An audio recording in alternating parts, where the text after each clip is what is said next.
On August 29, 2015, Ashley Callingbull was crowned Mrs. Universe.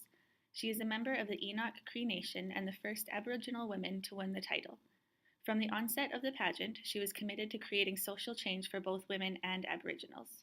On the first day she was crowned Mrs. Universe, Ashley challenged all First Nation people to vote in the federal election, stating that we are in desperate need of a new Prime Minister. She further commented on how Aboriginal people are often seen as terrorists and urged her people to fight for their rights.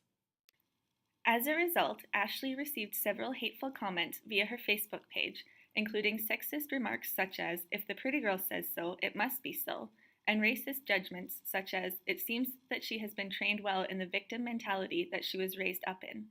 Many of these criticisms did not engage her political viewpoints, but instead attacked her identity. Reading these comments made us wonder how and why these attitudes towards women and Aboriginals still exist.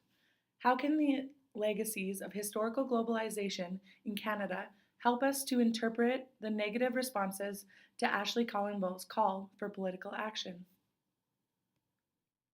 Several people directed their negative comments towards Aboriginals in general and expressed extremely racist and ignorant opinions on what motivated her to have a political voice.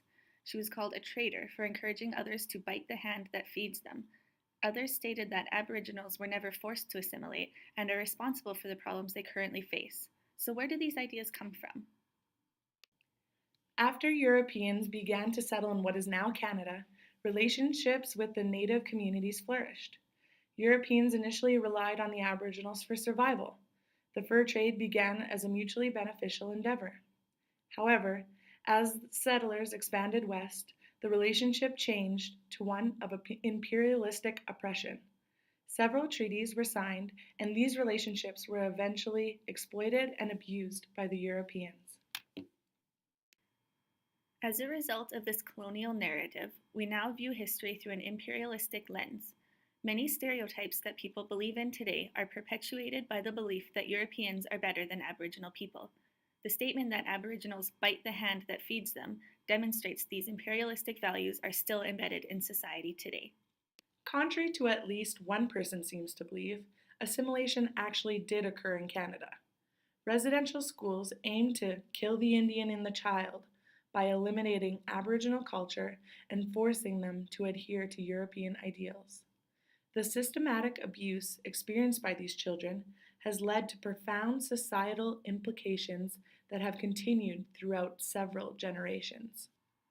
When people assume that assimilation didn't happen or that it wasn't that bad, they fail to understand the impacts of imperialism on a society. Often, Aboriginals are blamed for high rates of alcohol abuse, drug abuse, suicide rates, and domestic violence. These stereotypes are what inform opinions instead of an understanding of historical globalization. The Facebook comments directed at Ashley demonstrate the lack of knowledge about Canada's past. Recently, the Canadian government, led by Stephen Harper, completed the Truth and Reconciliation Report and apologized for their role in the residential school system. However, just because Stephen Harper apologized does not mean that Canadians can wash their hands of the issue Aboriginal people face today.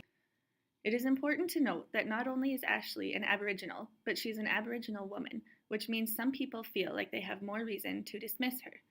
By looking at Canada's history, we can see where these deeply embedded ideas that women, and especially women in minorities, do not belong in politics.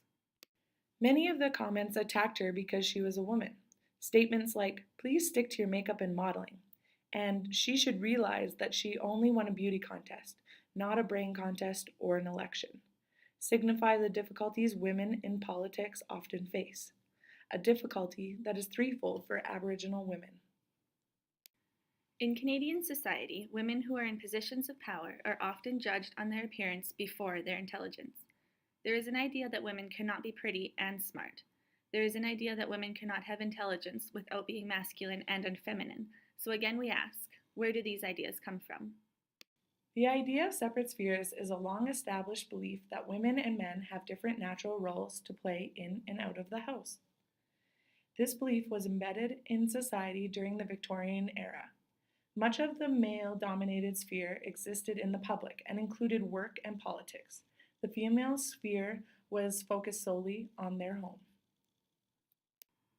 These separate roles were resisted after women entered the workforce during the First World War. The global impacts of going to war allowed women to challenge the ideal of where a good woman belongs. Women were eager to participate in the public sphere, but were expected to return to their proper place in the home once the war was over. The second wave of feminism that began in the 1960s is often viewed as a radical movement, full of bra burning, pants wearing women with short haircuts who hate men. Brenda O'Neill argues that because of this extremism, many women today will not identify as a feminist because of the negative masculine connotations associated with the term that have continued over time. While many women gained their right to vote in the first wave of feminism in 1917, Aboriginal women did not receive this right until 1960. This, coupled with the impacts of historical globalization on Aboriginal communities, leads to a lower involvement of Aboriginal women in politics. As a result, the political opinions of Aboriginal women are often dismissed.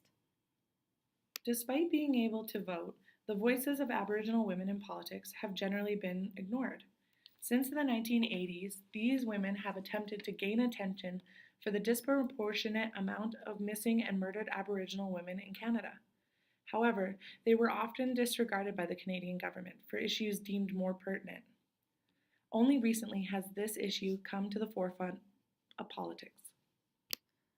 The legacies of historical globalization in Canada led to several minority groups being segregated, stigmatized, and oppressed. Although Canada has made progress in the equality of human rights, we still see patriarchal imprints on our society today. Ashley Callingbull's call for political action has provided an opportunity to address these issues and understand where these ideas come from.